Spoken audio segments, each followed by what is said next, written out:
All right. This podcast is just fun. It's all fake. Don't believe us. Look, do your own research. No leaving the asylum. No exits, no mercy. Welcome. There's no leaving the asylum.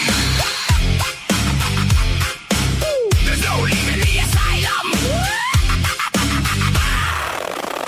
Step in the lab, yeah, the lights go red. Dry scoop psychotic, now I'm out my head. Heart go boom like a war drum head. Grip that bar, cause we don't quit. Psychotic saw got me cut like blades. Extreme in my veins so I don't feel the pain. Psychopath mode when I step in the zone. Turn weak, too strong when I'm lifting alone. Insane way, building bricks in my frame. Every rep, every set, I'm simply chasing insane gains. Crampus hydration, keep the system alive. Surging, gonna keep the muscle revived. No sleep, no fear, no backing down. Iron sharp, yeah, we wear the crown. You can try to leave, but you'll never break free once you taste the laugh. You're locked like me. There's no leaving the asylum. Once you're in, you're a part of the system. Blood, sweat, rage, and we live for the pain. Live, break, rise. Do it all again. There's no leaving the asylum. Built from fire, yeah, we thrive in the mayhem. Crush every rep, every step, every time. Welcome To the show. we didn't talk about that part. delay on that, yeah. We didn't rehearse that part. Too bad. That's what we do. That's the first time I've heard that whole track or that much of it. That's sick. That was I want to sick. go lift now. I want to just skip this and go lift. We wanted to use Mike's, but his is copywritten, so we couldn't. Come on, Mike. Which is Uncopyright crazy that. because I know the writer, but they block it and they don't even send me a notice. They just block it. Oh, Yeah, yeah. we didn't want to That's risk it when we ridiculous. posted it that it would get Yeah, that makes sense. screwed up. Yes. But yeah, so if you don't recognize the voices, we've got the CEO and the COO, Dustin and Dalton from Insane Labs, on with us today. Yes, sir. What's up? What's up? Dude, we've been hyping Yo, this yo. episode for like 3 months. Oh, it's Yeah. gonna be fun. It's gonna be fun. I'm so excited. Dude, okay. So to get started, I was just gonna taste testing Rated R for the first time. Oh, And so I'll be What flavor? I think it's the FAFO punch or whatever. Mhm. okay. So we'll try it.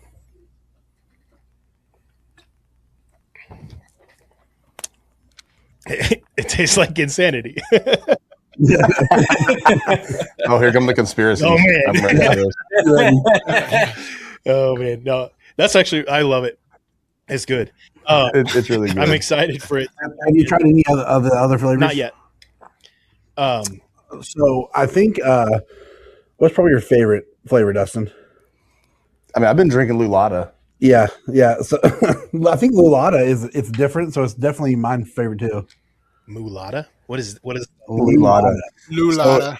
It's Yeah. like this Colombian drink. It's like honeydew, isn't it? Like kind of a honeydew. It's more like limeish, actually. Okay. Yeah. I Yeah, gotcha. yeah. Huh. It's really good though. I've tried that. Yeah. It's definitely Send them different. a bottle, Dalton. Send them a bottle. I'll get you a bottle sent out. Sure. I'm the only one that brought a can, so I'll do our can crack for the. Okay. There you go. Ooh, that was a good one. What are you drinking? What is it? Just it's a baby Hawaiian monster that I stole Monster? from my wife. Nice. I didn't have time to grab anything, man. I worked last night. They called me while I was at the gym and said, "Hey, can you come in and work an extra shift because I do a little summer side gig?" And I was like, "Sure." So I got off at 6 this morning, and I was like, "I'm tired." So Yeah. I said, and I can't miss this episode, man. I've been talking about this This is for a while. awesome. This is awesome. I got in trouble with my wife for the amount of things I have, and so Every time I'm over there, man, she's like, "Yep." She gets real sarcastic about it. I Yep. think we've had a few people get in trouble with their wives from how much.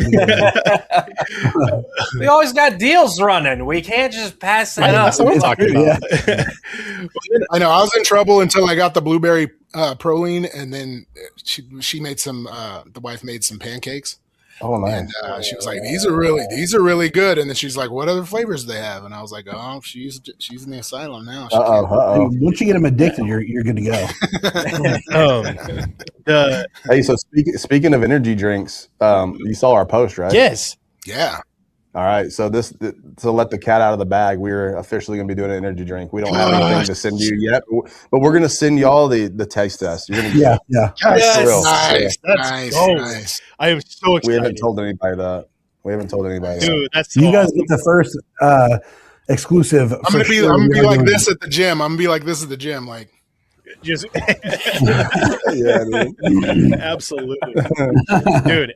For real, I'll be pushing that stuff, man. I'm gonna be buying case by case of that stuff, man. I love it, dude. I'm It's gonna be amazing. genuinely excited. I mean, I've been since the very first. I think it was literally the very first live on TikTok that I found with you guys. I was like, "When are you doing an energy drink?" Yeah, we've had a lot of people ask over the years. I'm sure. Just waiting for the right time to do it. Yeah. Well, and I'm sure it's a whole different process than the chemical, combining product and stuff. So It's a whole different ballgame, and we don't do carbonated drinks in the facility, so we had to find the right partner. And I'm just super picky about that, man. Like it has to be right, Yeah. that's something we talk up about you guys a lot is that like when people want to know stuff and they ask questions, we're like, man, like they're very meticulous, very careful about ingredients, their facility, I imagine probably even the people that work for you and everything. I mean, it's you guys are on top of it. Do your research. Appreciate it. Well, that's, We try. I mean, a lot of the reason we wanted an energy drink from you is because like so many other pre-workout companies have done the energy drink thing, but they haven't mostly done that great of a job, at least in my opinion. Yeah. Like, and so considering how good you guys can make a pre-workout taste, I suspect you're going to gonna make say, a fire energy. you guys drink. understand I am flavor. So excited. Yeah. Yeah, that's probably the hard thing for me and Dalton. Like we flavor everything in house, so it's like when we're working with a flavor house, quote unquote, we've had problems like Proline, for instance. They sent us a flavor house. We let them have a shot at it because they were begging, and it came in and it was terrible. Dang. So we had to like redo it all, and that's kind of where we're at with energy drink. It's like send us some prototypes. We'll mess with it a little bit, send it back to you until we get the right formula. Yeah, dude. Well, one thing with us too is because we know how to flavor. They're like, for instance, like we said, we had a flavor house do it. Well, they wanted to put like 10 extra ingredients in it, and we took it all out and did it with 3. Dang. So minimize and make it easier. Right. Yeah. Well, and think about it in terms of a flavor house. They make money selling flavor, right? So it's like they're going to want to put more in it because they make more money long term. Right. So Yeah. Exactly. Well, and then I'm just gonna say the Proline. I know I've already said it on the podcast, so my listeners already know. But the Proline horchata is the best protein I have ever tasted. And if people understood how many different protein types and flavors I have tried over the years, for me to make that claim is significant. But it's so good that if I was at like a Mexican restaurant and I ordered the horchata and that came out, I would be like, this is a good horchata. Like it is so good. It really is, man. We actually tried that too. We went to a local, like kind of a Tex-Mex place or whatever, but we tried the horchata and it was like, I think ours was better. The protein. I actually do. I'm not being mean. No. I really think It's it was. just that like, good. Like what No, protein it's have you tried that's been bad? Like what protein source? Like pea protein? Like what have you tried that's been terrible? I mean, not mentioning brands, but like I'm not a big fan of a lot of like just vegetable based proteins. I don't like the flavor of it. But there's a lot of brands. I feel like they present their flavoring as like vanilla a lot of times, and they don't flavor it correctly, and so you get that weird like almost like metallic aftertaste because they didn't cover the aftertaste very well. And I feel like with the horchata, the aftertaste of the horchata is so delicious that it eliminates any aftertaste potential that could be there because you flavored the aftertaste. And so I think that's where a lot of, in my opinion, where a lot of protein places fail is that maybe the initial flavor is good, but the final flavor is the metallic flavor, and that I don't. That's never going to taste good. And so Yeah, I feel like your guys. That's where Dalton excels. Is like he thinks when we're flavoring something, I'll think initial flavor, whatever, but Dalton always thinks about that back end, and he's a genius at that, honestly. And that's what makes or breaks any drink, whether it's protein or energy drink or whatever. Yeah. Like if you get done with that sip and you're like, oh, that's really, oh, never mind, that sucks.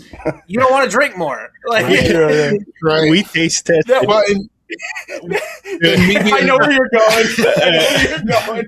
Go ahead. I won't name brands on here. You can go back to the episode if you want to hear it. But we taste tested an energy drink. Oh yeah, that was. I remember it. I still have half of a case upstairs. That was months ago. He tries to pawn it on us. Like we'll get to his house and he's got it sitting in front of our chairs and stuff. I don't want to drink it. The aftertaste is so bad. Oh, it's so bad. And it sucks because I really like those guys too. Like they've actually given us shout out, and they like. Awesome. I think I went on there one time. They had watched our 24-hour stream, and they were like, "Oh, you kind of inspired us," and I thought that was really cool. They're great. Their quality to customer service reminds me of you guys, and that's why I feel so. And that's why part of the reason I'm also not naming names is because I really like the guys, and I don't want to dog on them. 100%. I hope they get that fixed. I do too. Like maybe they can do some R&D and get it going better. Well, it might be too because there's a lot of stuff in that. I've never tried it personally, but isn't there like a ton of citrulline and a ton of other things in it? I'm not too sure, but they have a lot of the nootropics in it. Okay. Yeah. And I said it on the show. There's definitely a market for that flavor. We're just not it. I'm not. Like, for sure. For that, like tastes like TV static. Like, oh man, LaCroix drinkers, LaCroix enjoyers. There's a market for it somewhere, but it's definitely not us, man. Yeah. For real though. I like tasty things. Well, it's kind of like our mother protein though. Like we have a lot of people that get mad about it. It doesn't taste great, whatever the case is. But it's like, man, with stevia and natural, it does get tough. It really does. Yeah, well, and you're catering that to a specific market too, and that's one of the things we said on the when we were taste testing that energy drink is that there's brands out there that cater towards people that are thinking the same way and like have a taste profile that way. And if somebody is vegan, your protein is geared toward them, and it gives them an option in a market where like protein it's hard to get good flavored vegan protein. I would imagine just because vegan protein isn't my favorite, but you guys do as much with it as you possibly can in order to make it drinkable, in my opinion. But and that's kind of the thing. You're just trying to make it drinkable at that point. It can't be delicious, but can you make it not bad? That's really the main thing. Yeah. Vegans are used to just passable. That's kind of the thing, right? With a vegan, you're just kind of drinking. You're trading in flavor. If you're What do you want here? You want vegan or you want tasting good? Well, you're not. You can't have both. Yeah. Like those videos of people sneaking vegans a real cheeseburger, and they're like, "This is the greatest thing I've ever had." It's like it's a terrible cheeseburger I've ever had. Yeah, those have always been amazing. You just got to try one. It's just like a mid. And then the explanations are great too, because they're like, well, the beef ate grass, so it was a vegan, so it's vegan beef, right? That makes it vegan. There was a vegan somewhere down the line. That's fine. You know what I really like that I appreciate you guys do is that you have levels. Like a lot of other pre-workout companies, a lot of other companies in general have like a level that they try to just accomplish this line. And you guys have levels, and we were talking about that before you guys popped on. I got the Psycho Sam, and that makes me want to like throw people through mirrors and get violent. And I'm not a violent person, and I'm like, oh boy, I gotta go down to a level, And you have levels, and I appreciate that. And for Tanner, who his levels are clear up here. I get by with half a scoop, whatever he's doing, and just be fine. But yeah, I appreciate that you have, so many flavors and so many varieties and so many things. And, once you kind of understand, how you guys built it, one thing to the levels point is like, not only just the products, it's like the price points. We're really trying to be cautious. I mean, let's be honest, man, like a lot of people in the world are not doing as well. And we're trying to really focus on having, low price, mid tier. And then if you want the crazy stuff, it's there, you know what I mean? But at the same point, it's like, I don't want to have everything be $50-$60 and you're just out of people's price range. Right. Well, and you got people who aren't going to try it because they're because they don't want to pay $50-$60 for if they've never done a pre-workout and they don't know what they're looking for. I like that I can try things at that lower price and like find my lane. So I mean, we're at that point with whey protein, guys. Like we've been talking about it for, I think when me and Dalton first started doing the lives, like we were talking about how there's a shortage of whey coming and no one was really talking about that. But now you're looking at whey protein on our end. So here's just the reality of it. When I started doing protein, it was about $1.60 a pound, right, Dalton? Yeah. Now it's going up. We just got prices for the first quarter for next year. It's $14.50 per pound. Which to give you an example of like a 5-pound protein, not counting flavor, not counting the bottle, you're looking at about $65 in cost just on our end for a 5-pound of a protein. Man. So what's that look like to the end consumer? That's going to be wild. Like I think it's getting priced out. It's pretty crazy. That's also another reason why we came up early with Proline, right? Try to get that in there. Get ahead of the one, ahead of the curve. Something a little cheaper. We're also looking at some new things, some different type stuff too. So that's awesome. The dumb thing is, I feel like a lot of that whey is just going to because whey is becoming popular, which is good because that means people are starting to realize how good protein is for you. But the problem is that they're just throwing it in their already highly sugarized product and calling it healthy because it has 100. Has protein. It's like this isn't healthy. You just added more calories to a crappy product that tastes good. And it's like, we're almost there. We have one of those like health drink places here that they do a protein drink, and it's like $12, and it's supposed to replace your lunch and stuff. And I was like, this is so sugary, and this isn't doing it for me, because I still want to go eat lunch. Yeah. But the proline reminds me of, because I wanted to try, when they first came out with the clear protein. Because I got to really watch my sugar being diabetic and stuff. And it reminds me of what I wanted from the clear protein. Oh, good point. Because that clear protein it's rough, but it mixes so well. Like the texture is great, but man, the aftertaste on that, you can taste it days later. It's the aftertaste on the sweeteners in those. And when I first tried the blueberry, you guys don't mess around. That blueberry is it's so good. Punch in the face of blueberry. So you want to hear a conspiracy that I have? Let's do it. Okay. All right. So let's do a protein conspiracy. Let's do this. So Milk Specialties is where we get our protein from, right? Okay. So then they were acquired by private equity. Well, recently the food pyramid got changed to where it's high protein, Well, a lot of these companies are all tied to higher up levels, right? So I think there's some kind of thing where it's like, we'll make the food pyramid this, tell people to buy more protein, and then we own the company that makes the protein. Therefore, we're going to double the price of the protein. I think that's very pulling a big sugar possible. on them. Yeah, for facts. Yeah. That sounds perfectly logical. Hey, logical is a sick word. Logical. Welcome to hanging out with Tanner. I love it. Logical. So, what's your guys' thoughts on relic hominids? What? Yes. He told me he was going to ask that question. I'm like, every one of us are going to be like, do what? I'm neutral at this stage of discovery. I don't know. What is that? I think they're pretty cool considering they're kind of the foundation of our podcast. Yeah, exactly, dude. Exactly. What is it? I just Googled it. It's a Bigfoot, Yeti, whatever. Google it real quick. Oh my god, he's getting scientific on us. Relic hominid, the gate of the. Oh my gosh. So is that just a kind of a new made category that contained for the Bigfoot, Yeti, all that stuff, all that kind of fits in there as long as it's kind of humanoid primate-ish. Yeah, I think so. Is it a new term, or is it I was gonna say I hadn't heard that before, but really, because we had talked about that, how they're all kind of the same. They're all kind of the same thing. They're just regional, and so whatever they called them in that region, that's what name sticks. And so, except the orang pendek, that's a small little guy. Yeah. You know what that one? The orang pendek. No, it's like a little so it's it's like I think it means Littlefoot or something like that, but it's from Somalia, and there's a bunch of different sightings, and there's like one person that studies it.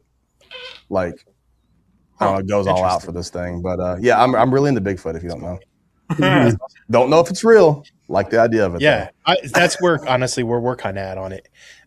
Yeah, I had a weird experience shortly after starting the podcast. So early on, we talk about it. I was out playing disc golf with Phil, and something yelled my name. I know that for a fact. And then when I looked back, there was just a shadow being in the shape of like a Bigfoot. And when it passed out of sight, because I was walking, a tree passed between me and it.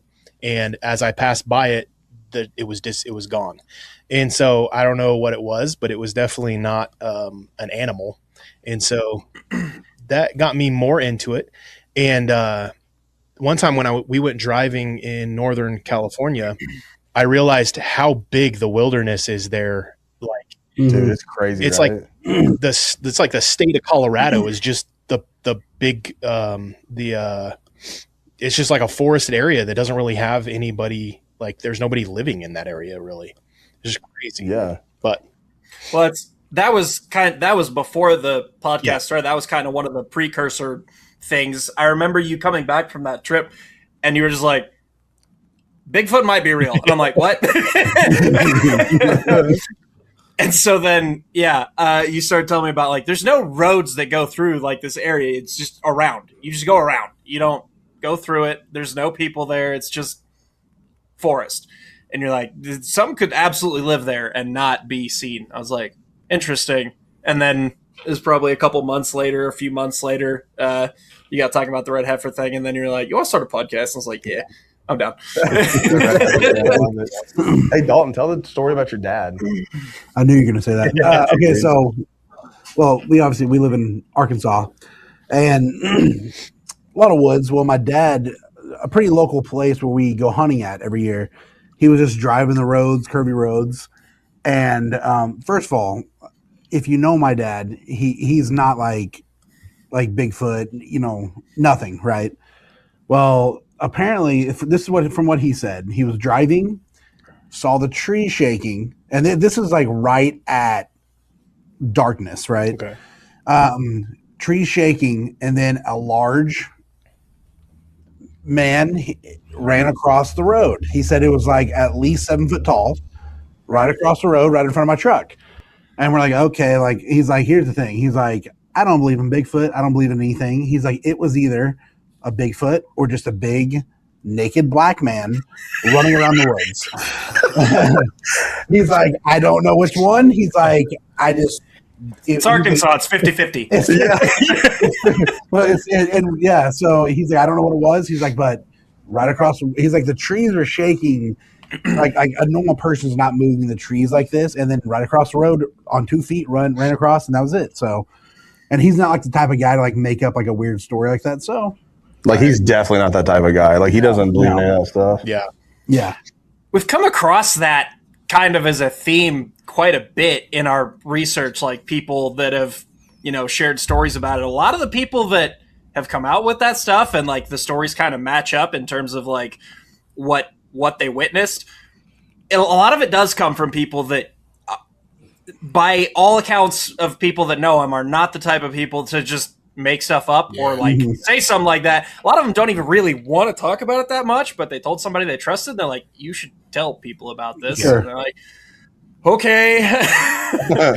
A big gauge for us too is when somebody writes a book about it or somebody tries to profit from it, and they open a souvenir shop and things like that, we start to get skeptical. But if it's just somebody out with their family and I mean, that makes it believable for us. Yeah, I think a lot of the like legacy Bigfoot people, like, they're definitely out for money. But I mean, there's a lot of these stories I think are somewhat hard to discount. And whether they're seeing something and maybe misinterpreting it, that's very possible. Because I mean, you do get scared. You kind of, like I say, if you see a grizzly walking around or a black bear walking around up on, hind 2 feet, you could definitely, from a distance, I think, For sure. Yeah. For sure.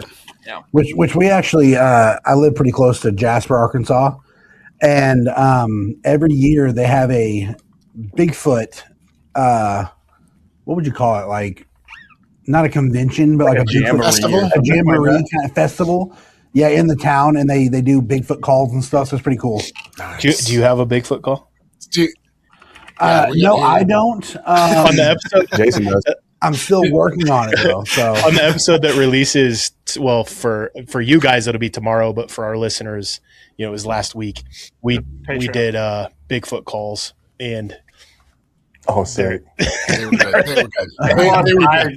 We're lucky we didn't have any big feet coming crashing. They were good. It was pretty sure they were more like cows, but it is what it is. Kind of the same. Who knows? Funny thing, Dustin, how long ago did you have that podcast? And that was we did a podcast probably 10 years ago, maybe. Probably. Yeah. He used to do a podcast, and one of the people that we had on it was Jeff Meldrum, like the world-renowned Bigfoot hunter, which was awesome. He came on it, and he actually sent Bigfoot footprints that he actually found himself in the woods. He made the molds and sent them to us. So I still have some. Wow.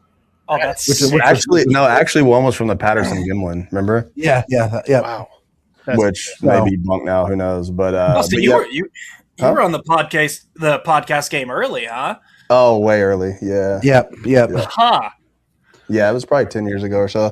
We did that. We had a few different podcasts. We had like an Insane Labz podcast, and they're always just kind of wild. I mean, we weren't really just talking about the products. Yeah. It was like on the one podcast, it was called Man Sanity. We did we had Jeff Meldrum, the Bigfoot guy. We had Stanton Friedman, the alien dude.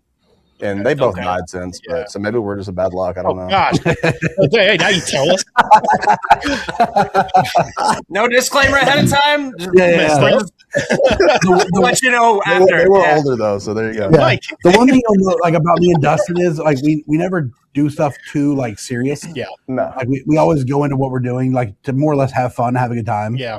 That's why we were gonna do our own podcast, and we did one episode, and we were like, yeah, this isn't for us. It needs to be more like us, so that's why we started doing our food ones now. So now we do the food reviews. Those are great. Yeah, those are fun. Yeah, those are more us for sure. Dude, let me tell you about the food stuff though. I thought it would be fun to go eat food and do this and that. Bro, I get so stuffed in the first one. Yeah. The next two is man, I can't eat this anymore. Right. That's crazy. Well, we're not professionals yet, right? We're professional eaters, not professional food reviewers. So our problem is we sit down to our first plate. Yeah, we sit down to our first plate and eat all of it instead of taking a few bites. Yeah. So then by our second plate, we eat almost all of that one to where it's okay, we need to go about this differently.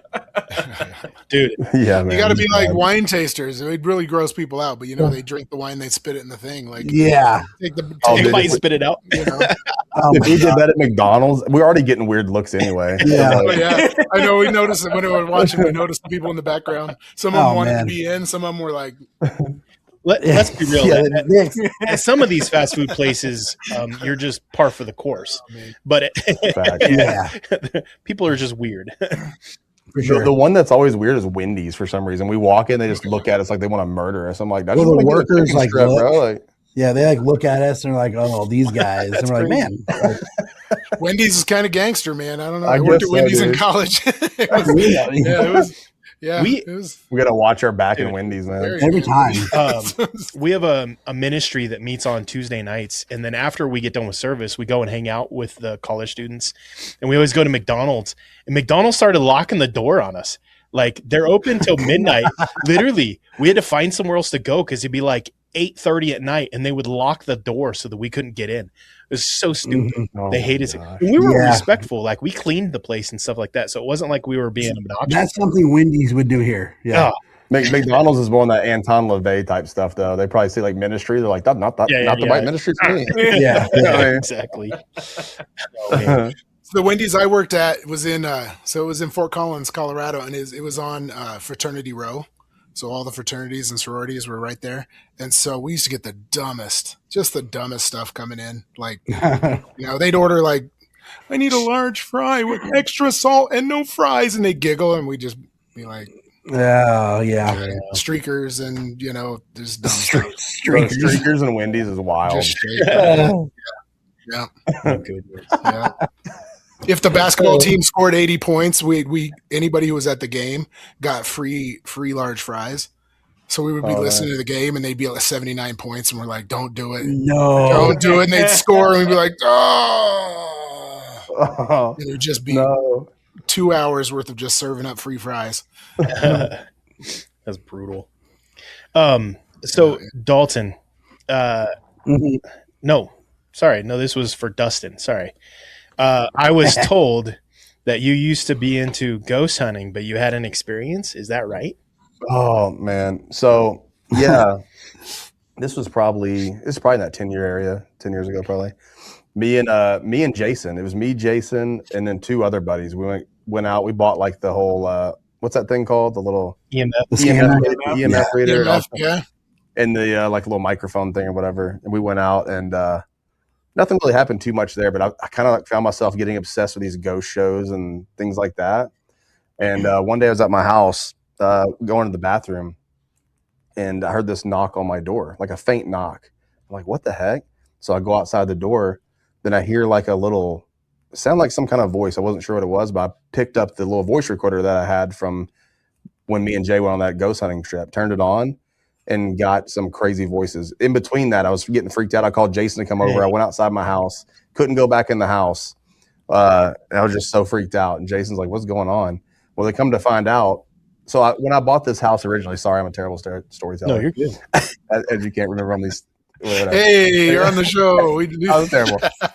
But anyway, when I went so my grandma had passed away, and she had a mentally handicapped daughter who was, in her 50s at the time, and I wanted to be able to take care of her. So I needed to live close. So I went next door and I said, hey, would you happen to want to sell this house? And immediately she's like, yeah, if you give me $75,000, we'll do it. And I'm like, that's kind of weird. So I was like, all right, yeah, let's buy it. So that's the house that I bought. Come to find out, the previous two owners had ghost stories about this exact house. Like one of the people in there, they had like those little baby recorder things. Yeah. Like if your baby cries at night, she was having voices come through. Baby monitor.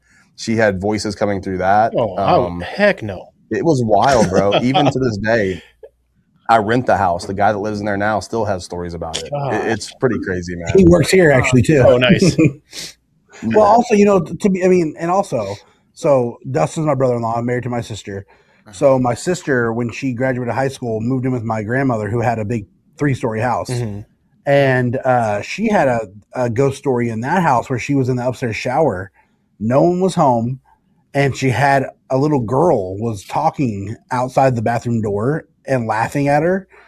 And she got out of the shower, ran outside, got a towel on, whatever, right? Called Dustin, and then I don't think she ever went back inside the house. I think she moved back in with us. But yeah, so them two are kind of, ghost attractors. What is ghosts and showers, man? I know. Tanner gets attacked in showers all the time. They're always pervs. And actually, now that I think about it, I was in that same house. I was in the bathtub. I was like, I want to take a bath, which I rarely do. And I heard this like little crazy voice popped out. I freaked out, jumped out of the bathtub, ran outside, butt naked outside with a towel on. And what's up with these dudes in showers? There is the theory of water, water being a gateway and stuff. I've seen that true. before. Yeah. Water and sound, combined together creates these vortexes and stuff. So it could be the water. I don't know. Bathroom's the supernatural Thunderdome. Because I know a lot of be prepared. Yeah, a lot of the legitimate ghost hunters, they won't ghost hunt during storms when it's raining, and they won't. Then they have the people turn off all the water to the building before they do the ghost hunt, because water creates weird anomalies in like the electromagnetic field and stuff, and it can sound like voices even though it's just water dripping. And the matrixing in the microphones picks it up as a voice. So they make sure there's no water happening. So I don't know, it's weird. Maybe there is a connection there. Maybe. I think from the experience I've had, I think what it all boils down to is like, if you want it to happen, it will. If you don't want it to happen, it won't, type of a thing. Like if you start getting obsessed with it, you're inviting it in. It kind of goes back to the Bible, right? Like, that kind of stuff. Like, I mean, if you get obsessed with something, then it's probably going to happen, Yeah. I think it goes to sleep paralysis and all that stuff. I have a really bad issues with sleep paralysis, like for a long time. And, I think God has helped me through that, honestly. Yeah. Yeah. I've got the sleep paralysis crazy. We just talked about that not too long ago. I had some crazy sleep paralysis when I was in college, and like to the point where I could even like see the being like hovering over me. And I was pretty obsessed with, kind of like you, Dustin, I got real obsessed with ghost hunting and stuff. And at one point I actually had a casting call for one of the ghost hunter. They were doing like expanding their team, and they were having casting calls, and I got, was approved for the casting call for that. And then shortly after that, I gave my life to Christ. And ultimately, like, I just decided, I was like, you know, I'm kind of what you're talking about. I was like, I'm obsessed with this, and this probably isn't good for me. I should maybe cancel, you know, turn it down or whatever. And so I never ended up going and doing it. But there for a while, I was like really obsessed with it. And I had so many experiences, like playing with Ouija boards and all kinds of stuff. And I think that a lot of that was opened myself up for those attacks that I had. And we've talked about them plenty of times on the podcast. Nobody wants to hear me talk about them again, but no, but that's what it is though. You get obsessed with it because it's interesting. Yeah. I mean, because I think most people think that, like, oh, if I play with a Ouija board, there's not going to be any responses or anything. But then you play with a Ouija board and all of a sudden it's responding. You're like, oh, I can actually communicate with this. What is it? And it's like, yes. Here's another level. We used to play with the Ouija boards, and there was a girl that one of my friends was dating that said, well, you're fine, because what you do is it won't point at the number 3. And as long as you wipe the board down and ask him to leave afterwards, you're fine. And we're like, oh, okay. We're just trusting some random girl that showed up at the party. Trust and me, like, bro. yeah. Oh my God. I was like, oh, okay. All right. She seems like germs. She still like germs. The germaphobe. the Yeah. germs. That's all it was. Yeah. I mean, the Def Leppard shirt definitely lets us know that she's legit. Yeah, exactly. You want some sugar pour on her, man. That's all it is. It goes back to the idea of just like saying anything with confidence, or Yeah. walking in any place with a ladder, right? If you walk in any place with a ladder and like look like you are supposed to be there, they'll just let you go. Like, Yeah. People listen to confidence. If you speak things with authority, people listen to you. I walk around the school and I always carry something with me, because then they think I'm doing something. Or like sometimes I'll just grab a stack of papers and they're like, what is that? And I said, paper. And they're like, what's it for? And I said, well, you can write on it or whatever. I said, I just found out that if I walk around, people accuse me of not doing anything. But if I walk around carrying something, I just keep my phone in my hand so people think I'm on it. And that. the way it works, yeah. give you an escape. So what do you think ghosts actually are? Like my thing is, I believe it's just demons. Like I don't think it's dead people at all. Like but even though I've had experiences like when my wife's mom died, I have some experiences with that, but I think it's just trickery. I really do at this point. I agree. My personal stance is, and now I don't know whether the demons, because biblically, it doesn't actually say that demons are necessarily fallen angels or if they're, you know, what they are, but that's kind of my stance as well, is that I think ghosts are just demons.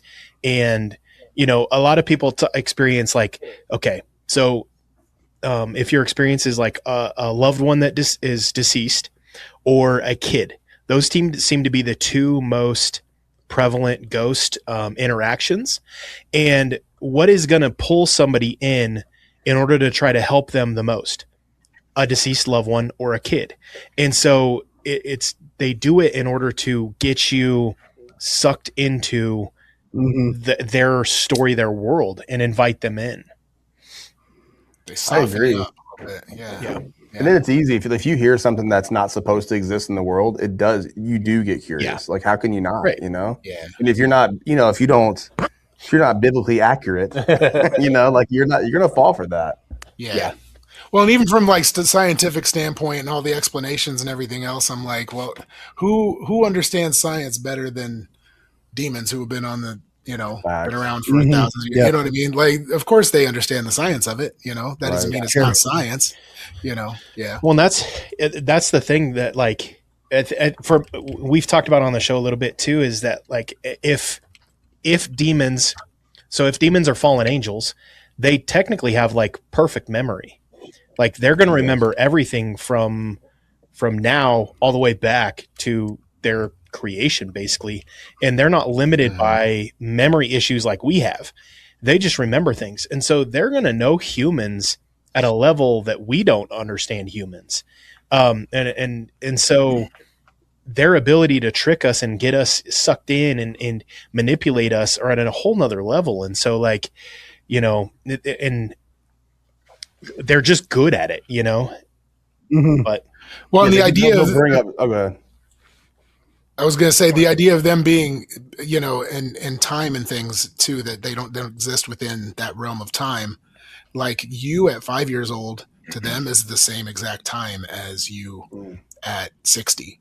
Oh, that's a good point. Yeah. That's another theory too. That they don't see you from your progression. They see those two things at the same time. Yeah, I like that. Like the stuff that you will forget. Like most people are not going to remember under 5 years old for the most part. They remember all that. That is wild. Yeah. Yep. So how long did you do the ghost hunting thing? Oh, for a while. Really? Yeah, I got interested in it at a really young age because we moved out to a farm, a ranch that I believe was kind of a hot spot, kind of like you're talking about your house was. And we would hear a little girl laughing out in the tree row. All kinds of stuff happened. Well, we're not shy of saying that our parents at times not at times. There were a lot of times which our parents weren't very good parents. And so I spent a lot of time alone at that farmhouse. And so I had a lot of experiences out there. And so I got interested in it. And then my mom used to watch like the Ghost Hunters and all those shows with me starting at, and I mean, even when I was like 5, what was that movie, Mike? The Omega Man or something? What was that? Oh yeah, Omega Man. Yeah, just creepy. Yeah. I was involved in creepy stuff. Like at 5. Yeah. And so the movie I Am Legend is a remake of the movie that he used to watch. Oh, I didn't know that. Oh, okay. Yeah. And so I was involved, like all that stuff from a very young age because of my mom, and she was interested in that stuff. And so therefore, like I got super, super involved in it real quick. I had an EMF detector and a voice recorder at like 12 or 13. And but I didn't play with Ouija boards until I was probably 17, I think. And then I got saved at 22. That's weird that you never got involved with our Ouija board stuff, because we used to go crazy with the Ouija board in the basement. You guys wouldn't let me. I know.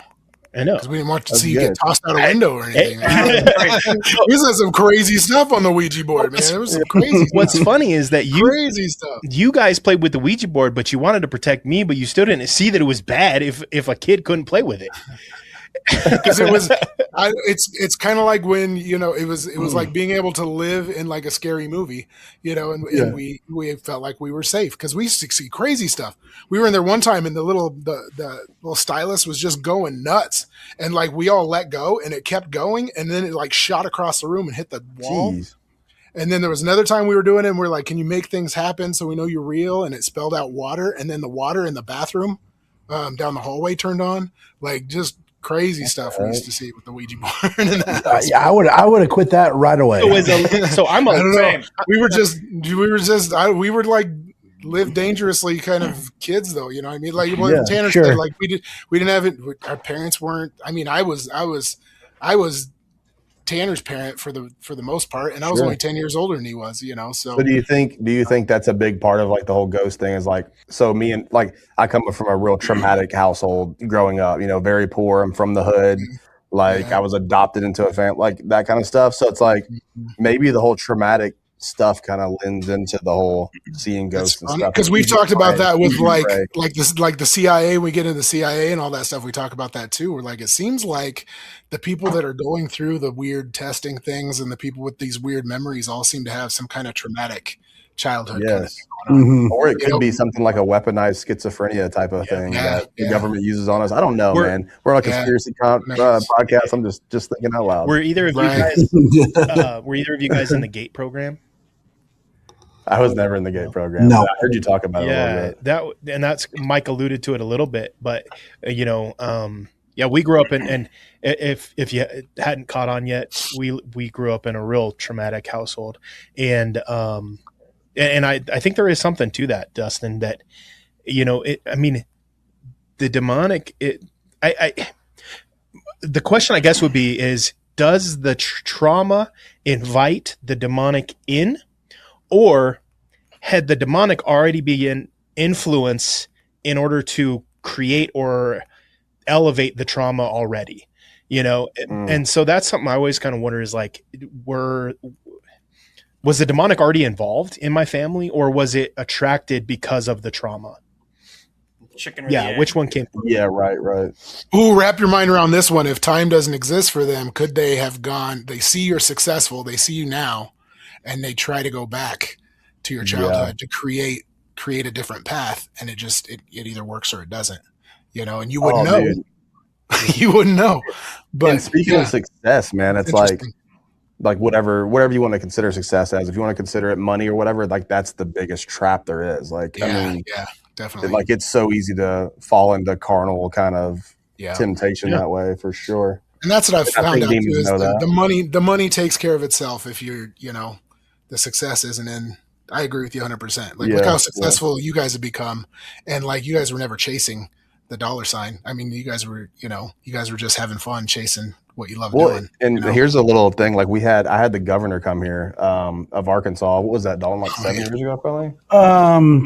2000, right before 2018, I think, right? Yeah, I think it was 18. But I mean, I lost over $100,000 over that whole ordeal because like I just refused to.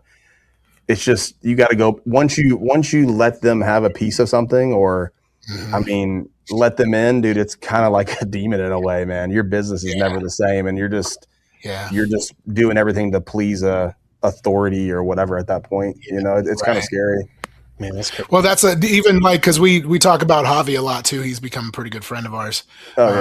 Through the stuff, and like talking to him about music stuff and how he's just like, I like the individual, I like the the independent artist thing, because I feel like I'm selling my soul, and because he's talented. That dude, he could, he could through the roof with Sony or anybody. He'd do great. Oh, and he's had Sony. He's had many of these reach out, like for sure. Like I'm on the emails. He's not about it. He's in it for the love of the music, and just like that self-respect of knowing who he is and not compromising that. Self-respect, I respect that a lot. Me too. 100%. No, he's a great guy, man. He really is. He's one of those guys in the industry that's just. I mean, he's in the industry technically, but he's on the outside for sure. Yeah. Right. Kind of both. Yeah, exactly. Yeah. And just a good person. Like I said, with my music stuff, it's always been kind of just a silly little side pipe dream kind of thing too. And he just, he pushed me to do stuff. And I'm like, that's cool. Like you have no reason to do that. And, I'm an old guy. I'm established. I have my career. I'm getting close to retirement. Like why, but he's just like, nope, we're doing this. So but music doesn't matter. That music doesn't care about age. It really doesn't. It's just like the outside influence, really. And the thing about it is, like, Javi's always tried to help people get into the space. Like he always, he's always, and he's helped a lot of people in their career as well. You know? Yep. Yeah, for sure. Even though he looks 16, he's 30. He's got that Nika skin, man. He can't ever. He can't eat Nicaraguan, by the way. Okay, so we have to ask you how is Javi connected to Insane Labz other than he does lives? So I met him. Let's see.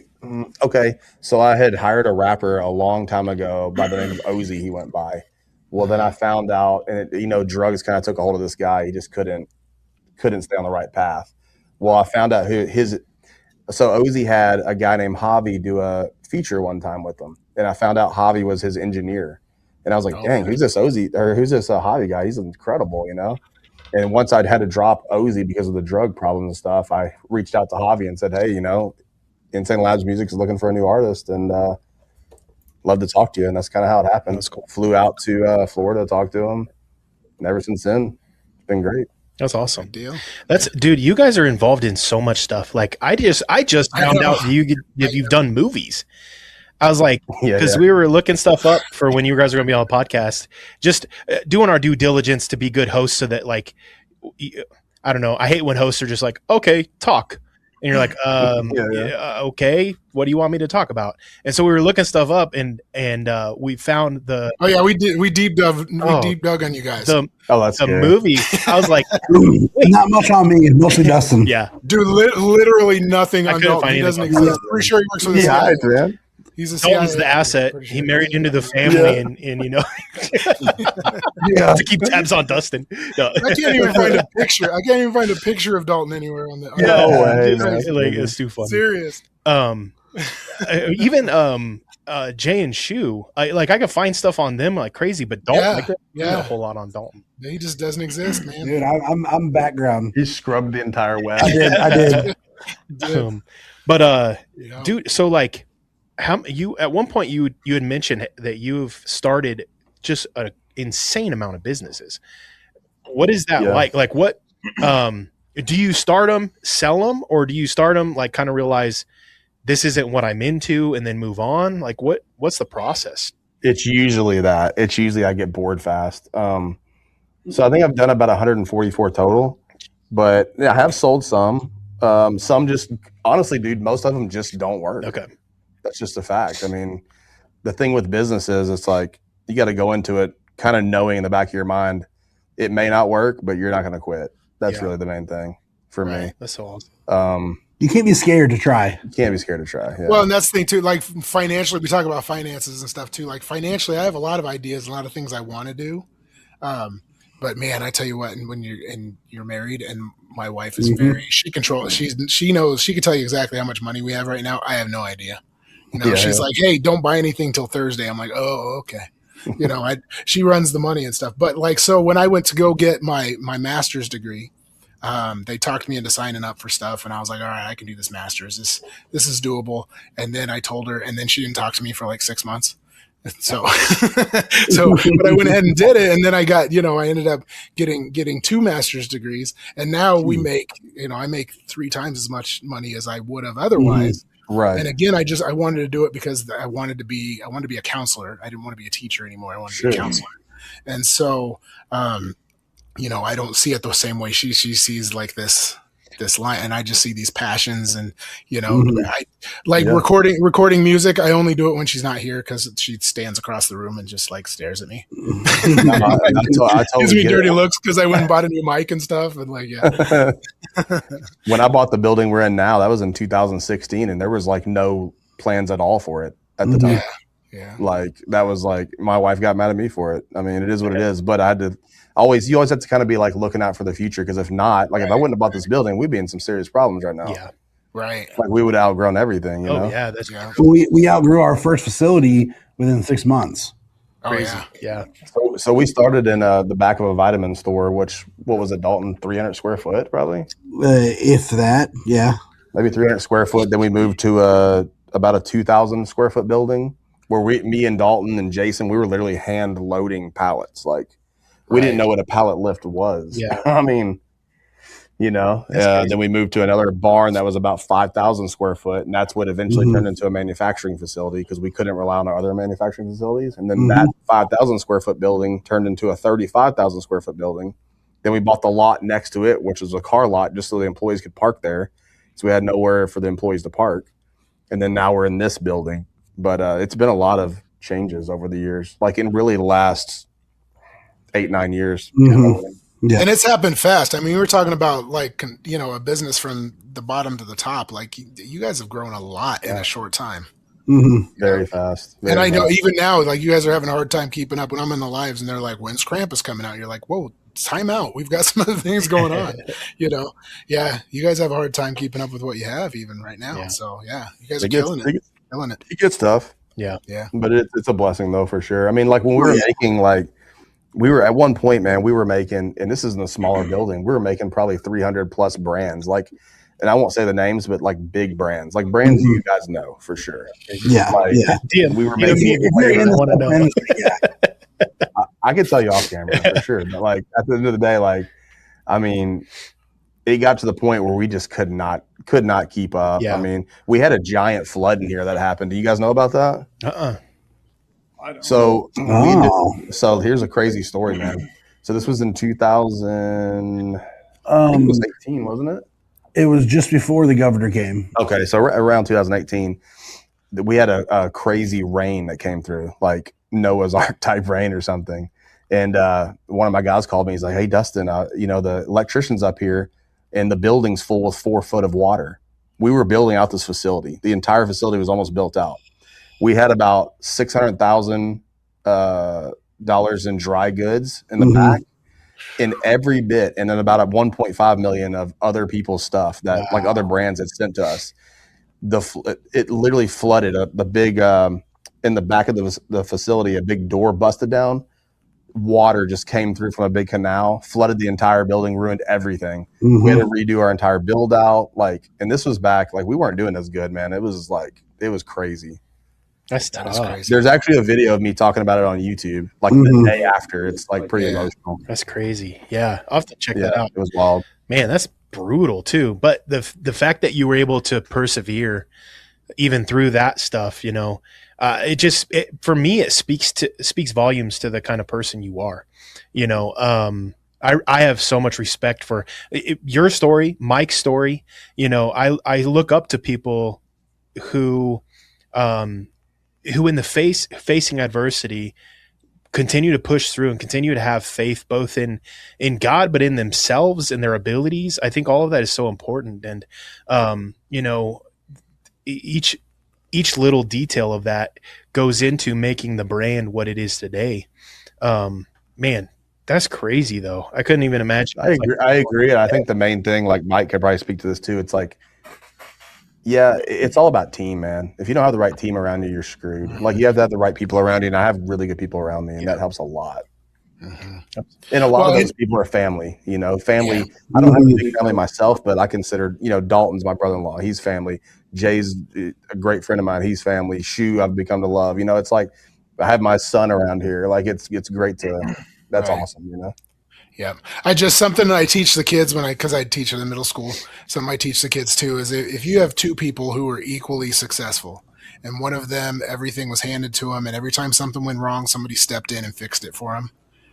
And you have somebody who every time something went wrong, they stuck their nose to the wheel and they said, let's do this. And they just kept grinding. That person's going to get through adversity way quicker and get back on their feet faster than somebody who has to wait for somebody to fix it for them. You know, and I think talking about, you know, traumatic childhood and things like that, you have, you know, you have a crossroads where you get to choose where, you know, am I going to persevere through this and become a better person, or am I going to let this beat me?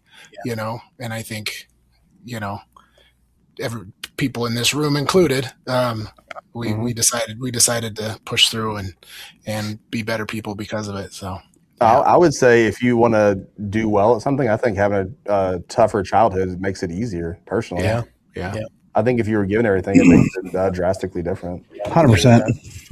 So speaking of teams, I'm both told to ask you, but also in a funny way. Have you ever been invited to Bilderberg?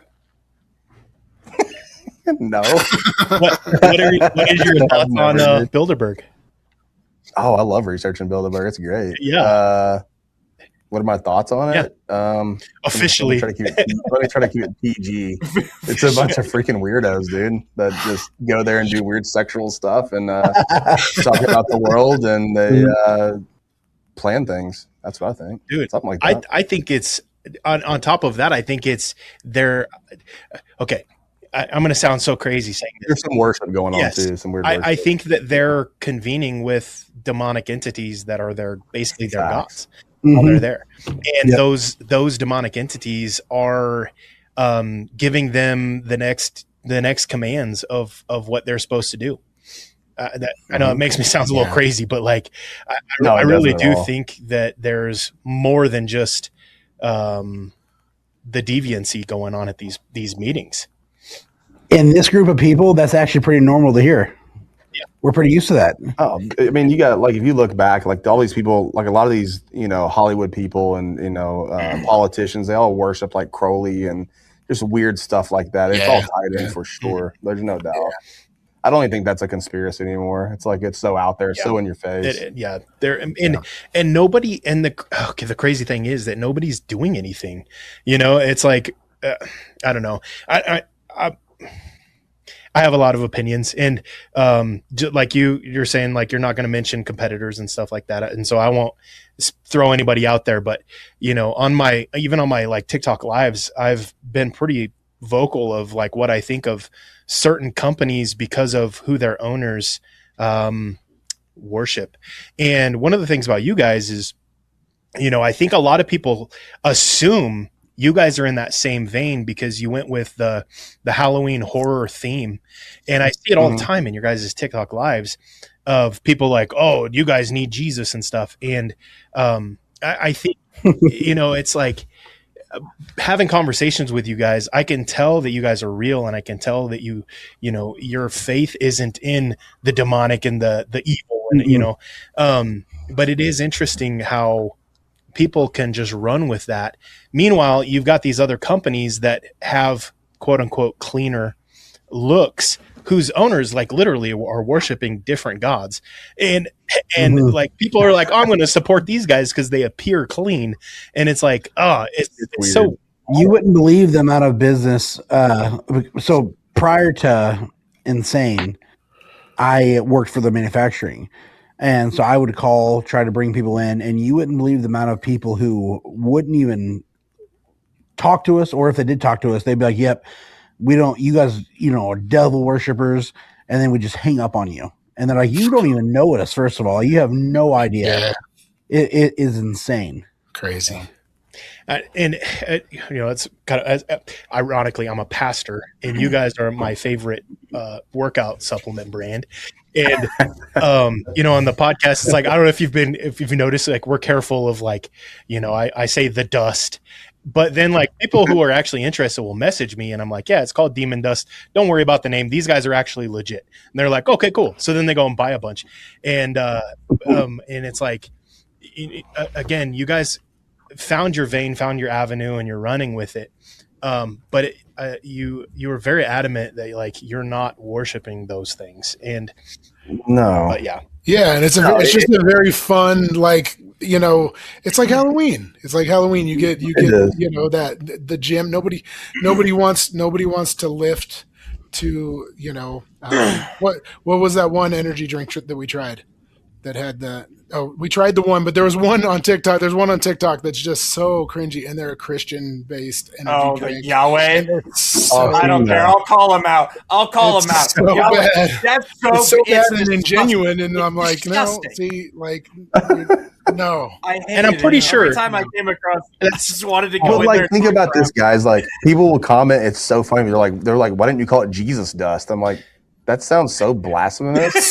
So bad. Like, what, dude? Yeah. Like, Jesus dust? Well, you couldn't go with angel dust because that has a different connotation. Exactly. It's the reverse of angel dust. I mean, come on. I mean, at the end of the day, it's like, I don't know. I mean, I love horror movies. Is that good as a Christian? No, it's not. That's one of the issues I need to work on, probably, is not watching as much horror movies, but I do love them. I can't lie to you about that. But that's just where the brand comes from. I mean, it's horror movies. I don't think it's a big deal. I really don't. And I mean, I don't know. I guess it depends on, like, how you allow that to influence the way that you think, and what attitude you take into that kind of viewing. Now, obviously, if it's like the only thing you watch, yeah, maybe you should add some variety. But but I mean, you're pretty clearly in tune with your own mind and heart about the way that you perceive that stuff and the way that you take it in and how you allow it to influence you. So, like, what difference does it make? And as far as, like, I don't know, I enjoy, like, the gore, the blood, the kind of darker themes. I think that just Western society in general has kind of gotten to a point where it's like, oh, we don't want to touch, like, the anything that's, like, dark or heavy, that kind of stuff. And it's like, I disagree. I think it's important to understand, like, what you're up against, because there is evil in the world. And so, like, I don't know, it's violent. It's violent. It's violent, man. Yeah. It's an and so, adrenaline thing. That's yeah, and is. so It is. I don't have a problem with it at all. I enjoy one of my favorite things I have the, like, kind of deathcore shirt from you guys, the sweater one. I freaking love that thing, and I know most of my friends and family would see that and be like, what the heck? I'm like, I don't know, man. I'm like, I don't know, man. I listen to deathcore. I like heavy stuff. I think it's cool. I think it's important. Warriors gonna see blood, man. They're gonna see blood and bone, and it's I like it. I like it. I think there's definitely go ahead. I was gonna say, I think there's definitely a each person is different, and I do think that there are some people who their convictions prevent them from doing anything even associated or named or anything that even, like, hints at that. And I think as a Christian, it is very important for you to follow your convictions when it comes to stuff like that, because there's a reason you have those convictions. If you are influential, that's a word. Love the word. Love the word. Yeah, I'm loving it. If watching those things is going to bring you to that dark place, you need to avoid that stuff. And there's a reason you have the conviction to avoid it. And one of the best. Have you guys ever seen Nefarious? I actually haven't, no. So it's a what you would call a horror movie that's written for Christians, a Christian horror movie, whatever. It's a great movie, but it's a good movie. But one of the things, like as a pastor, I'm very anti cheesy Christian movie, and it's good. It's good. Yeah, okay. I'm very anti cheesy Christian. Again, I'm one of those people that's like, if you're gonna call something Christian, make sure it's good first. The horror genre and like anything that like has the demonic in it, having grown up in that world, and as well as being a pastor, I've experienced. So we don't talk about it a lot. I don't like to talk about it, so I try not to bring it up. But like I've experienced being possessed before, and as a pastor, I also have experienced casting demons out more regularly than people probably would think. And those movies, one of the things that is true about those movies, that even though they are scary, and again, to each their own, if you need to stay away from them, stay away from them. That's your conviction. But, watching those movies, the one thing that is true is that through most of them, some of them very much not so, but most of them, they're showing the scary, but at the end, they still show that Jesus and God are the winners, even if it's not a Christian movie at times. And because there is no denying the reality that Jesus has the final authority. He has the power. And when we give into that fear to the level where it's like, when you give into that fear to that level, I feel like you're giving it more power than it deserves by treating it as though like it's this horrible thing that if you watch it and you have it on in your house, that everybody's going to become possessed and it's going to be this big show. And it's like the enemy doesn't have that kind of power. And so, but some of them, I wonder too, if there's some guilt. I wonder if there's some guilt there too. Like, I'm not living my life the way I'm supposed to be, so I need to overdo it with all these things I need to safeguard. Maybe, but I do think it's like what Tanner said. Like, when some people say like, when they go in there and they'll be like, you guys are devil work, or you need Jesus. I do understand where they're coming from. I'm not like if I just saw a random brand that looked kind of, it could be that, you never know. Right. But at the end of the day, I mean, like I feel like me watching them as a Christian, it does seem weird to the outside, but it doesn't change me, I guess, is what, kind of like what Phil was saying. Yeah. Well, and I'll just say this, if I was the enemy and I hated Christians, you know what number one thing I'm going to do is I'm gonna create a product that is not healthy for you, and I'm gonna advertise it and gear it towards Christians. I'm a theme it Christian. I'm gonna lie and call myself a Christian. And so, like that one energy drink that we saw on TikTok is like, the owners clearly weren't Christian. Just by the verbiage is like, you could tell. It's like, it was so bad. It was so cheesy. It looked like they watched. It looked like they watched like a mega church TV show. Like watched a mega church on TV for a couple hours, and then they're like, "We're just gonna take everything that they said and we're gonna put it in an energy drink." Well, even they were like making puns. They were making puns out of like Christian terms that I was like, that doesn't even make sense. What are they even saying? So the one you are talking about, this Yahweh energy with the 3 crosses on it? I think so.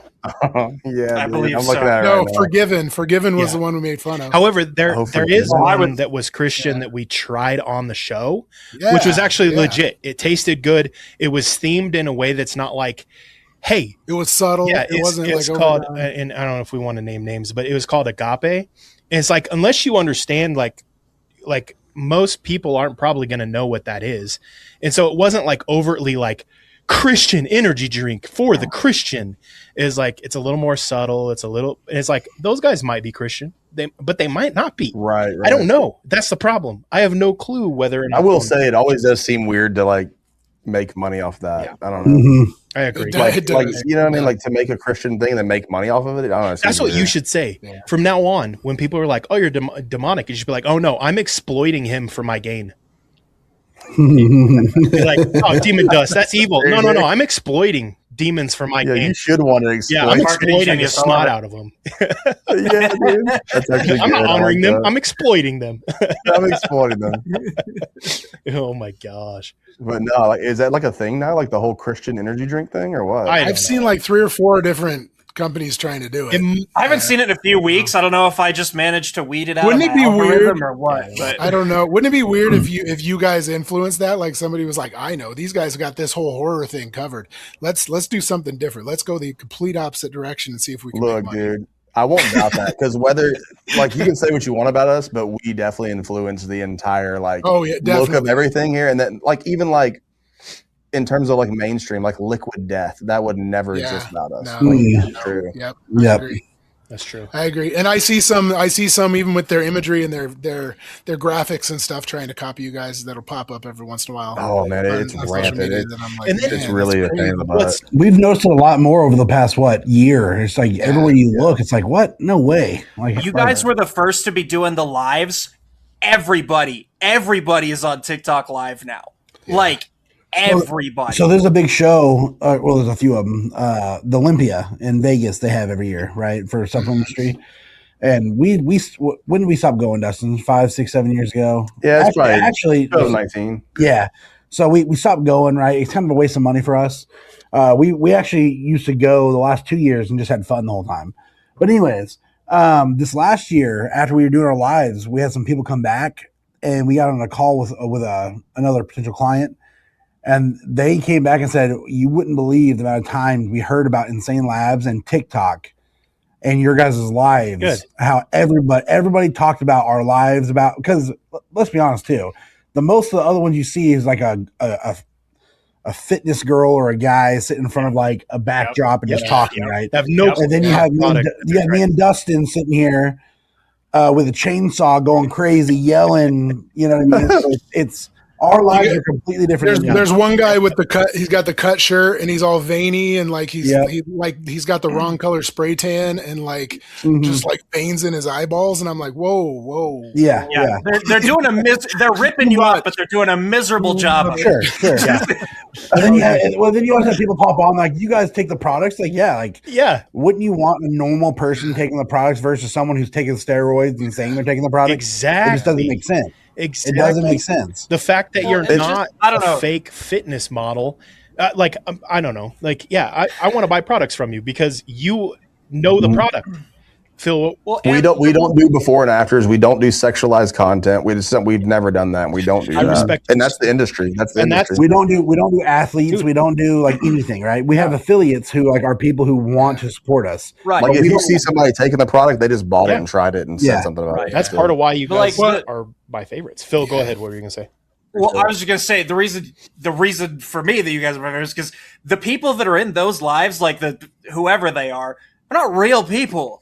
Like they're not like there's nothing authentic about them. I'd sit there and you guys is live and BS with you. Just like you guys have fun. You're clearly real people who just you're doing the thing and promoting it and great.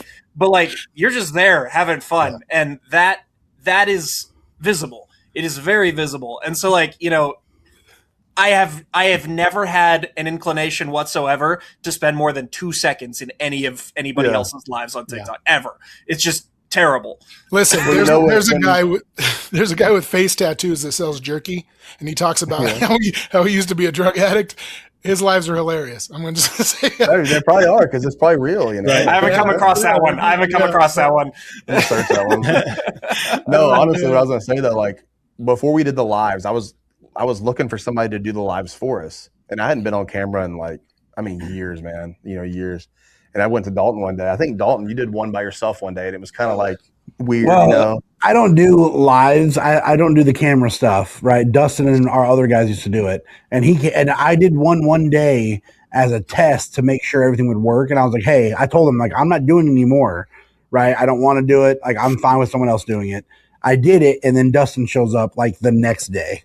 So I was like, let's just get in there. Let's just do our thing. Who cares, man? Like, let's just go in there and do it. And then that's kind of how the show evolved. And we wanted to create something that was kind of repeatable in the sense of like, you know, Jay and Shu could come in and do something, but we wanted theirs to be their vibe. That's why you have the cabin and the whole, like, at the end of the day, Jay and Shu outside of that cabin or whatever, quote unquote cabin, is the same as you'll meet here. Like, it's the same thing. We wanted to, Javi Dade, same thing. Like, it's when you talk to him on there, it's exactly how he is in person. Yeah. We didn't want the whole fake thing, and that's kind of what we tried to do. That's awesome. Well, the best thing is like our live, like people think we always put on for like yelling and chains, but that's kind of us all day long. Yeah. Like halftime, like so I have an office. Dustin kind of left for a little bit, came back. We have a big, let's call it a bullpen area, right? He sits at a desk out there. I sit right next to him, and then we have our designer and stuff. Like we sit in a big group and laugh and just have fun all day. And how we are there is how we are here. You know what I mean? Like nothing changes. We don't put it on a facade to sell product, right? Because like to us, we're trying to, but like it is what it is. Well, here there is no closed office. Like I sit at a little metal chair in a little tiny desk, like not in an office, out in the open. Like we don't do that. And, you know, it's just kind of like you want to keep that camaraderie, and when there's an idea, you want it to go fast. And I think that's the best way to do it. Let's go. Well, and just a testament to like the group and the lives too. Like how many guys are in there all that we joke about the asylum and stuff. There's you know, a couple dozen the same people in all the lives, and it's just like this big family. They all chime in. They're like, "Hey, how you been?" And they all check in, and you got guys that they have whole closets full of product, and not because they're, you know, just because they love the live so much, and they're like, you know, they get involved in the auctions and they go crazy and they buy all this stuff, and I'm like, man, you want to know something funny? It's a fun environment. It's a great time, man. And me and Dalton really enjoy doing it. We just haven't had as much time now that we're Ben and Carlos and stuff. You know, we can't really do it as much. But a really crazy thing about Ben and Carlos, we created these little characters for the food stuff. Now when we walk around town, like I don't know what it is, but that video serves to everybody in town for some reason. So people would come up to us and be like, "Hey, Carlos, what's going on?" And it's like, "Hey, what's up?" That's funny. So oh man, yeah. That's what's fun too. You guys are from a small town, like the same size towns as you know we're from. You know, so we get that small town thing, but you know, because people don't realize that a big company like that, you know, they think you're like in the city and everything, and you're not. You're just a regular small town. USA. Very small, very very small. Yeah. So I have one current event I wanted to share, and I wanted to transition a little bit. So, Monsignor Stephen Rossetti. He was the Archdiocese of Washington's longtime exorcist for 19 years. He was removed from his role after publicly stating that he believes most alien and UFO sightings are demonic in nature. And so, do you think he's right? Do you think UFOs and aliens are demons as well? I don't even. I don't. Yes, I do actually. Yeah, I do too. yeah, for sure. It's either our government or aliens. I think. Or demons. 100%. I think the things, I mean, I've seen stuff in the sky. I think it's just some technology the government has a hold of that we just don't know about yet. I think it's very possible. The demon thing makes the most sense to me. Same. Oh, so we have a theory about 1884, right? we just so many things pop up in 1884, and we found out a few weeks ago that in 1884, a lot of the organizations that dealt with demons and things like that, government organizations shifted and started calling them extraterrestrials.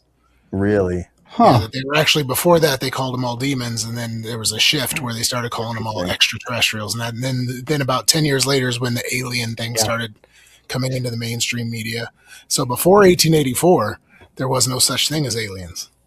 What were we talking about, Dustin, that one day, how they're saying, oh, aliens are real, but it's going to end up being demons, but they're going to make everyone think it's aliens. Blue beam. I mean, it's probably blue beam type stuff for sure. But like, I think a lot of it too, like if you look at the whole like Crowley, what is it called, Limb, his little drawing he had, like the whole Hollywood based the aliens off of that image, and like that's pretty convenient, I think. You know. Yep. Yeah, and again, it kind of goes back to the, like, if people are interested in it, it's going to draw you in, and so aliens. Some people are interested in aliens the same way, you know, I demon hunted or ghost hunted or whatever. But Like, it's weird, man. I'm into all that stuff, but aliens, I've never, like, I know a lot about it, but I'm not that interested in it. I don't know why. Yeah. I don't know. Same. Maybe the whole anal probing thing. Yeah. But it is kind of crazy that an exorcist was removed from his position for saying that he believed that aliens were just demons. That is, Yeah. like, why would that be if that's not a great take? I think there's been an overthrow of like a long. Yeah, I won't knock anybody's. If people are Catholic, like at the Catholic Church. Yeah, it just seems like they've gone so far away from what Christianity is that it's more about appeasing the governments and stuff like that now than it is. I just recently found out. I didn't know this. This is crazy to me, but I didn't know that the Holy Roman Empire fell in 1806. I thought it was like the year 600. Me too. I didn't know that. Yeah. Well, and talking about government, like the Roman Catholic Church was the government of the world for a very long time. They made all the rules. They drew the borders. They did all that. Well, just look at the imagery in the Vatican. It's crazy, man. And that's like the imagery is insane. So some people theorize that when Rome or the Holy Roman Empire fell in 1806, that it got split in half. And half of it went to the Vatican and the other half came over to the United States and became our government system. And it is kind of crazy, the correlations. And we talk about the 1800s, but the 1880s is crazy. If you want to just go down a rabbit hole, start looking at all the significant events that happened in the 1880s. Stuff. Like, crazy stuff. Really? Like we found so much happening in the mid 1880s that now when we research something, that's one of the first things we look at is what was going on in this realm. You know, what was going on with Bigfoot research in 1884? What was going on with insane asylums in 1884? Yes. What was going on with dinosaurs in 1884? You're like, it's crazy. It feels like the worldview narrative got changed. Like there was an agenda put in place of like, okay, we're going to make people think like this. This is how the world works as far as everyone is concerned. Right. You need to understand this is the way it is. Everything you thought you knew, the way we taught history up until now, that's not real. Science says, Enlightenment says, this says, just if you're not an idiot, you understand how the world works, and it's this. Well, it's like it all got funneled to our modern way of thinking. Sure. And I mean, I think you've seen a lot of that during the whole COVID era too. Like that probably something that would be in the 1880s type of a whole shift, Yeah. And then like, if you look back, what everybody's going to believe about that will be something that was put in the books, not what it actually was. That's fair. I wonder if in the future we'll look back. It's almost harder to bottle now, though. It's harder to bottle because it gets out so fast. Like there used to be time. You had time to shift it and shape it and put people where they need to be. And now things happen so fast. Like I think they're having a hard time bottling it. I think it's traumatizing event after traumatizing event. Yeah. But again, they almost don't have to anymore. Like, we shared on just the previous, like I think it was just on the previous episode that there's somebody who got arrested for putting out a bounty that if they would pay $200, if information that they shared led to the arrest of anybody on the Epstein list, and he got arrested for it. And so he got arrested for saying that. He's technically the first arrest involving the Epstein list in America. Unreal. And it was somebody putting a bounty out. And it's like they've almost made that like a big meme in a sense, like the whole Epstein thing. Like, and that's like, come on, that's definitely they're definitely trying to do that. I mean, you can use memes in a different way. Well, it's like on TikTok, we did an episode, the medical industry and then the insurance industry.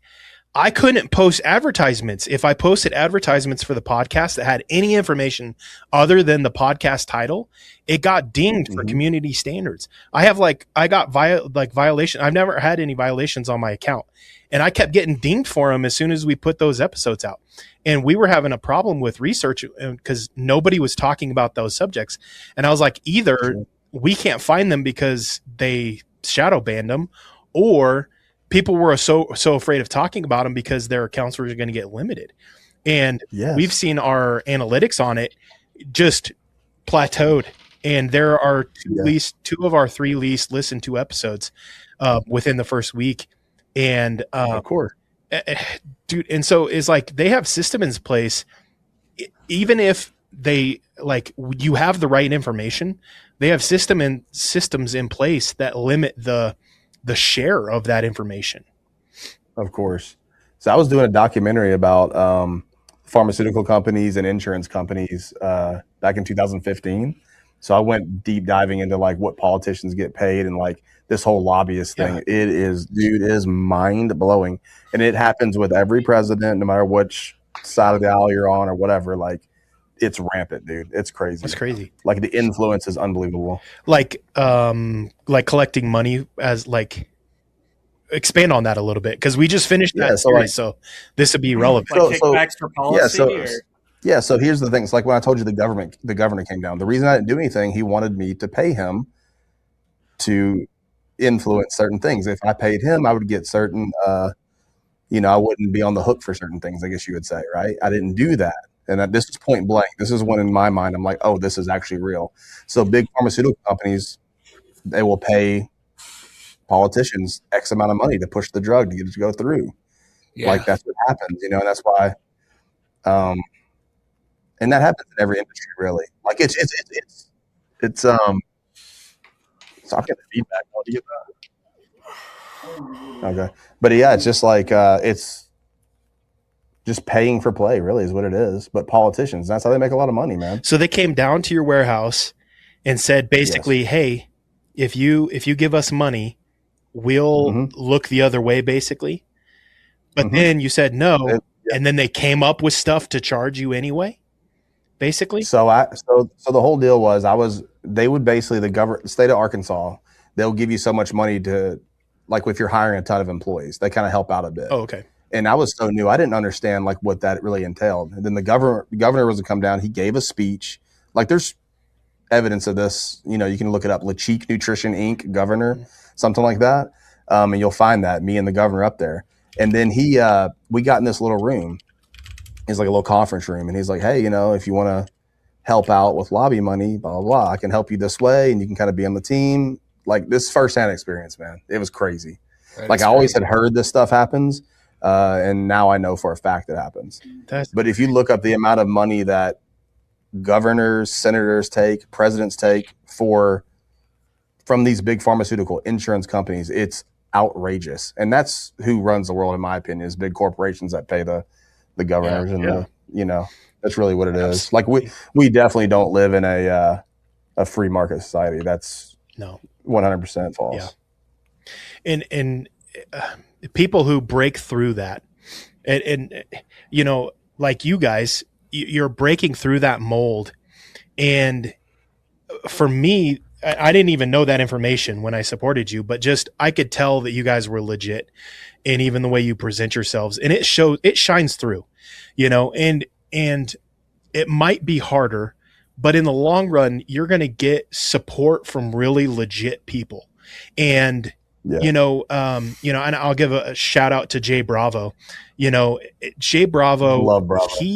He's a legit dude, and you guys have just his pure, support because of the fact that you are legit and he is legit. And so really good people they see through that eventually in one way or another. And I feel like in the long run, as you guys stay the right course and everything, you get support of people like Jay Bravo, like us on our podcast. It's like we're super loyal to you guys, and we promote you guys all over the place because we see that you're legit. And man, I just want to just thank you so much for staying true to who you are, and your integrity shines through. And man, that's crazy though. I'm having a hard time processing. Talking about some stuff, like sincerely from Dalton and myself to y'all, we appreciate that. Like it doesn't get unheard. Yeah. Oh yeah, absolutely. Well, at this point, Mike, were you going to say something? No, I was going to agree. I was just good people attract good people. Yeah, that's the kind of people I want to be around. It's the kind of people I want to work with. I know for a fact if I were to start a business and I have a question, I know that if I reached out to you guys, you'd be like, hey, have you tried this? You know, hey, what do you think about this? You'd be like, no, avoid that. You don't want to mess with that. I know that I could trust you guys in doing that because you still feel you have that family, and you talked about it. You have that kind of family feel, like you attract good people and good people have your back, you know? So, yeah. So in other words, you don't like Bill Gates and, I love me some Bill. No, it's joking. That's my homie. We're going fishing this weekend. Oh my gosh. Me and old Billy. We're going fishing. Elon Musk, Bill Gates. I mean, just add a couple more in there. I'm with it. Billions. I mean, I'll take them. Gosh. Well, so wait, talking about famous people, I saw you have a picture with Mike Tyson. Ronnie Coleman. Ronnie Coleman. Who's the coolest in your eyes? Who's the coolest celebrity you've met? And then we'll go. Who our coolest celebrity is? The coolest celebrity? Probably not as cool. I mean, Ronnie Coleman's awesome. So I met him. I did a store event in Tulsa, Oklahoma, and he had a booth and I had a booth, and that's how I met him. Mike Tyson, I was in Vegas, and he was walking to a sports memorabilia place. And I went and me and my wife had to get in line to meet him, but he was awesome, dude. Awesome. Like, he told stories about like the Arkansas governor at the time and like Bill Clinton, and it was just wild, but he was great. Yeah. You met Michael Phelps on like the same trip. Me and my wife met Michael Phelps stoned. It was weird.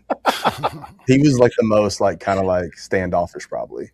Yeah. Who else would it be, Dalton? I mean, we've met a lot of MMA fighters like John Jones. John Jones, really nice guy. John Jones is awesome. I know that it don't seem like he would be maybe, but from our experience, great, humble dude. Matt Hughes, met him. Rashad Evans.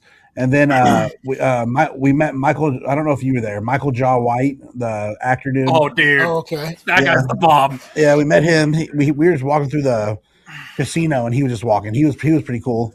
We didn't meet him, but we went into a restaurant to eat, and Arnold Schwarzenegger walked in. Stallone. And Stallone were there. It was cool. That is cool. Yeah. So that is cool. I think that's probably it. I mean, there's probably more, but I think for me, I'd say Tyson probably. I think that was the coolest. Yeah. Because I loved Tyson growing up. That's cool. Yeah. That's great. So for me, I was in. Oh, go ahead. I was gonna say, did you know that Schwarzenegger actually has a house here? Like in Shadron. In Shadron? In Shadron. Oh, wow. Yeah. What? It's like over there on Hidden Valley. Yeah.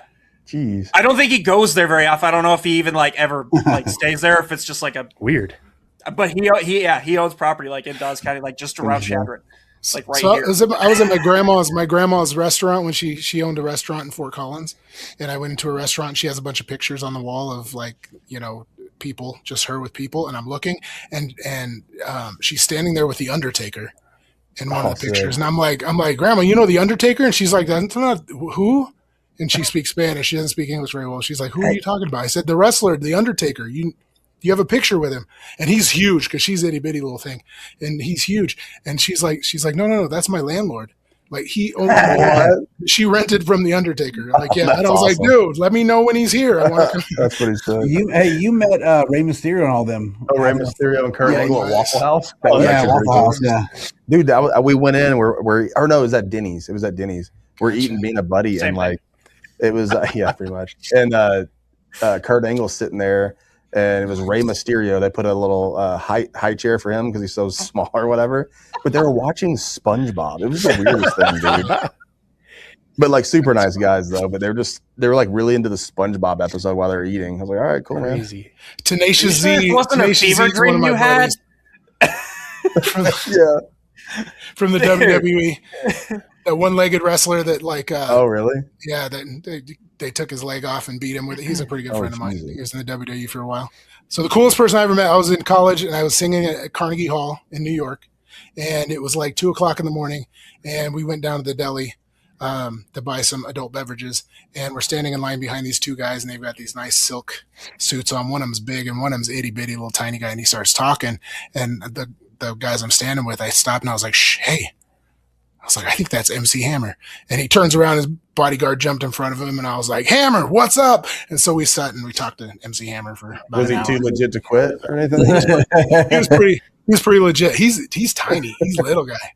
Oh, I Yeah. bet, dude. That's With them pants on, they just scoot. That was cool. We're like, we're not. Don't freak out. Don't freak out. We just want to say hi. Yeah, that's it was before awesome. we had phones or any of that stuff, so I don't have any proof, but that was kind of cool. I only have one. I did ministry with Brian Welch, the guitarist for Korn. Corn. Yeah. Yeah. He's got a cool testimony, but I like his. I've heard it. yeah, he used to partner, and so my mentor's son is his business partner and like best friend. And so anytime he was in the area, we got to go and minister with him. And so he's really cool, but he's also really short too. He doesn't look that short, but yeah, he's a short little dude. I feel like everybody you meet short though. Like it seems like Maybe we're just I tall. am 6'4". We're big. Me and Dalton are about 6 foot, so like we're not that short, but Yeah. like See, I'm like 6'3" ish, and Tanner 6'4". So I know you guys are huge. But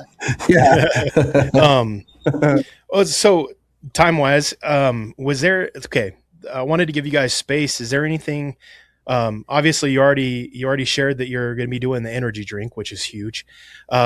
What else you guys got going on that you guys want to promote? Free promotion time. All right. And we didn't come on here for all I know. that. I was very good talking about relic hominids. I know you didn't. But go ahead, Dalton. What do we got? Part of the reason we want to do this is because you didn't come here with the intention of advertising. And so, I appreciate it. but I want to respect you guys because we love your products too. And so if there is anything, I just want to know what you got going. Like, I just want to hear it. Yeah. yeah, we got theories, but we want to hear from This may benefit you, but I want to know. What do you think's going on with Krampus? What do you think's going on with that? I hear there's some new flavors. We're going a little different direction, and there's going to be some new flavors coming out. That's what I hear. So there's actually going to be a name change. It's going to be called Psychotic Hydration. okay. Oh, okay. So it'll be the same product. It's just going to be kind of repackaged just because Krampus was more like originally when we launched that, it was more of a Christmas time kind of like deal back in 2017 or something like that. Gotcha. Yeah. What else we got, Dalton? We have the green one out there. The green one. Just tell them the name of it, man. We're doing a green, psychotic greens. Ooh. Oh. So we have that coming out. I mean, we have a lot. I mean, how much? It's the Bigfoot How podcast. much? Tell them which one? everything. Okay. So psychotic greens. We got psychotic hydration. We have releasing next month Psycho Focus XR, which is going to be basically a flavor focus drink. Not geared towards gaining, but like, if you game, you drink it. I mean, just a good focus product. And then let's see here. We have Go ahead. the unicorn one. Oh, yeah, we have we used to have one called Unicorn Pre back in the day, and we've redone the entire thing, but it's Just when I think I've heard everything. Yeah. It's gonna look absolutely sick. We haven't released any pictures of it yet, but just a little insight. Like, it's a clear bottle with the label, but the label's also clear. And then we're doing custom scoops, custom lids to where, like, they're what would you call it, Dustin? The look of it. It has like an iridescent lid. It's like everything's custom about the product. I think it's our best looking product we ever put out. Like, a lot of time has went into it, and you'd think like, why are you guys doing a unicorn product and putting so much time in it? We think, and it's not a prop blend, so I think it's really funny. Yeah. Like the non-prop blend police people will be like, oh my god. Yeah. That's awesome. Yeah. I think that's kind of We it. have NC-21 we're working on. That's wild. NC-21, yes. So we go rated R straight to NC-21. 21, dude. Yeah. It's only for 21 and older. It's red packaging. It looks sick, dude. Oh, that's a completely different look we've ever done too. We're doing a red bottle, red lid, red label. It looks sick too. So in other words, So I what should me and- save up a little bit and make sure I can. No, we're gonna send you one. No, we'll get you guys a care package out. We had so we had when Javi was in here Friday. We've been taking everybody in. Like, Shu has his own flavor, Jason has his own flavor, me and Dalton have our own flavor. Javi has his own flavor. Me and Dalton took them in there and flavored it with them. That's awesome. We wanted to make sure they like it. And We let everyone kind of have their own help with flavoring it. So it's me and Dustin have one, Javi, Jay has one, Shu has one, and then Laney has one. So he's got his own flavor as well. And then we have a new guy, Lloyd, who might make an appearance eventually. That he has his own flavor as well. I think he follows me on TikTok. Yeah, real weird guy. Lamey's the wild card. Everybody knows about Lamey. DJ He just hides in the shadows, man. Yeah. Lamey will not get out of the shadows. That's This so guy. funny. He sits here and listens to a podcast. Like, Yeah. He's just in the drinking the juice box. And, Yep. I know he's an anomaly, Oh man. my God. He's secret. It's super great. yeah. Yeah. I love it. But okay, so as soon as we get done recording, I'll need you guys to stay on just for a minute to make sure everything uploads. Just so you know. But outside of that, was there anything cryptid or anything else you guys wanted to talk about? I want to respect your guys' time.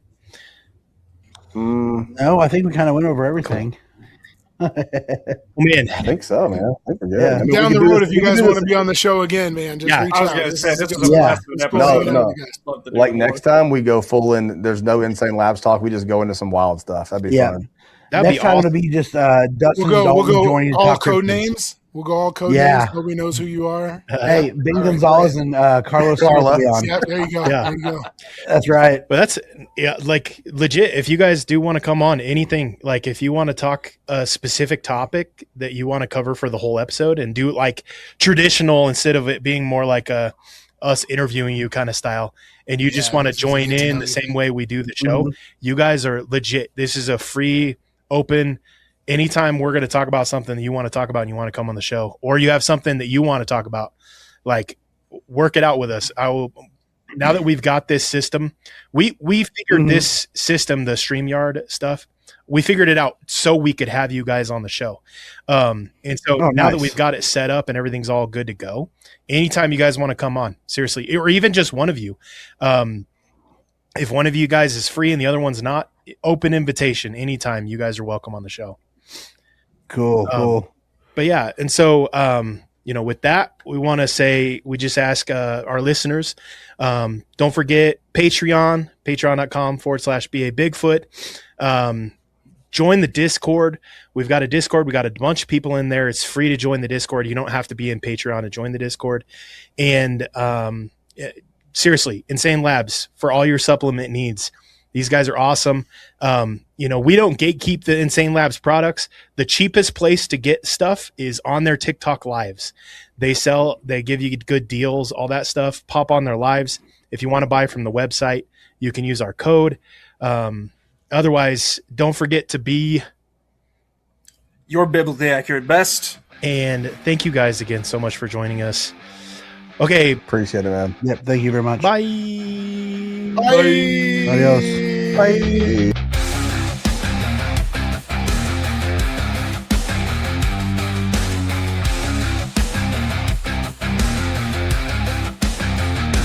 In the ancient days of giants, when the earth was wild and free, a creature roamed the valleys, cloaked in mystery. Is he born of angels' blood and man, a Nephilim so tall, or a shadow of the fallen, yet he the maker's call? He's a biblically accurate Bigfoot, with a lineage from the skies. Not a myth or legend, but a truth that never dies. Is he a remnant of the Nephilim, a titan standing tall? Or does he have the word of God upon him, the last to hear the call?